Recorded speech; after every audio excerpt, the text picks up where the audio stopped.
Number 70 in 88 Films Italian Collection, a series that I do particularly love, comes Zeder. One that I didn't instantly pick up because there just was something about it that I didn't connect with. Now, most of the time I love Italian movies and I will give them a good old try.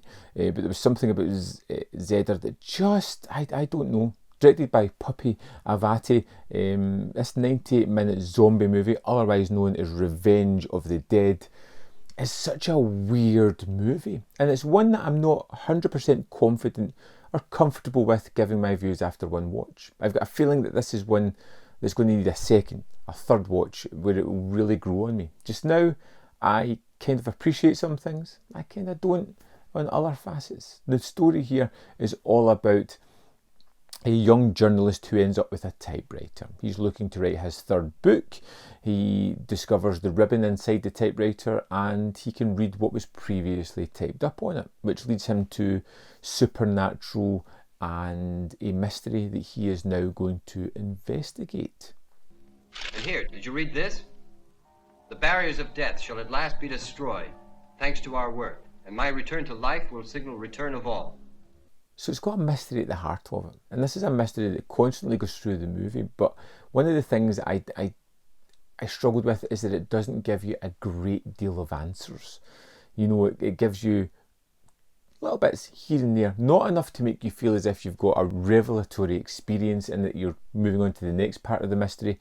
Enough to keep you confused and unsure about what's going on. And the mystery here is all about a priest who left his calling, who had these ideas of coming back from the dead and was willing to prove it at some point. There is also this strange clandestine group of people led by this killer who seems to be everywhere, seems to be monitoring things. It seems to be the hand that's controlling all of this situation.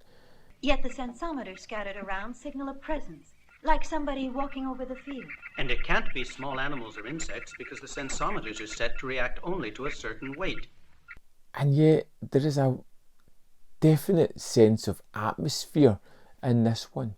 There is a wonderful scene near the end where one of our characters is fleeing through an abandoned train, or it looks like it's abandoned, as our killer is chasing after her, and as he moves through each carriage, closes the door.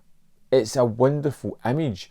It adds to the kind of dreamlike quality that this movie has, the nightmarish quality that it has.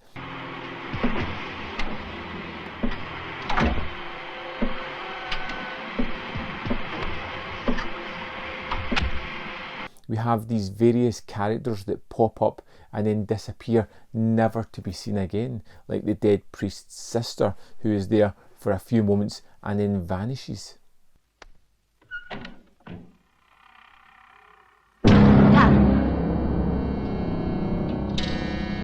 We have all these things that have happened that may not have happened, that could have been misgiven because people were misrepresenting themselves. There's so much going on that I don't feel I fully got my head round it a first time while watching it. But it definitely feels like an Italian version of Pet Sematary. But that's a more simplified analogy. I would imagine it's obviously came before that, and I think it's got more to say than that. But I like the idea that this is almost the entire movie is almost like the first act of an apocalyptic film, where we spend this 98 minutes getting to the catalyst of what will become an outbreak and a destructive force within the world.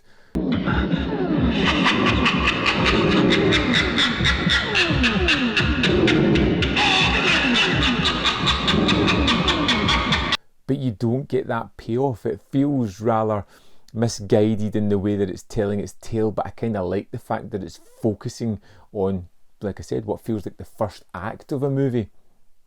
The characters are wonderful. I love the sort of strange killer that keeps popping up, the man that's always there to cause problems. When our character moves to a small town later on, it just feels off. feels strange and unusual, as if there's something not quite right there. And then the ending, which is like a sting in the tail of the movie, is both entirely fitting, but I want more. I want to see what's going on in this one. I want to see what happens next.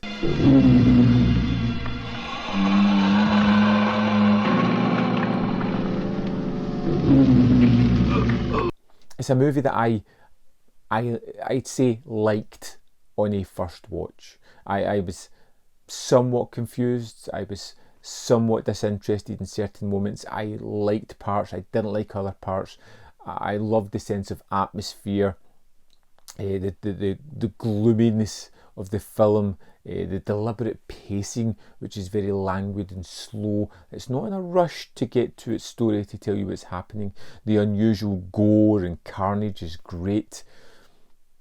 It's a movie that I really appreciate, but can I say I thought it was great? Good even? No, I'm not there yet. But I have that feeling, and that sometimes happens where I know I'm going to appreciate a movie more on the second watch, on the third watch, and Zeder is one of those movies. Yeah. If you're not a fan of Italian movies, I don't know if I would say jump into this one first and foremost. I think it's one for someone that's seen a few, that kind of knows that feeling and the aesthetic that Italians go for. I am curious to know your thoughts on this movie. I really am, because I feel as if there's more here and I've barely scratched the surface on this one. So as always, drop me a comment in the comment box below, because I really want to hear your thoughts on Zeder. As always, there's more content up here. You want to see more of my stuff, or you can hit that like button, which does amazing things, really helps the channel. If you want to share this video as well on any social media, that really helps get my channel out there, which would be great. Or you can join me on the membership program or the Patreon program. The link's in the description box below, and if you want to join that, I would appreciate it. Even thinking about it, thank you for considering that. Fantastic. I'll see you next time on Man v Film.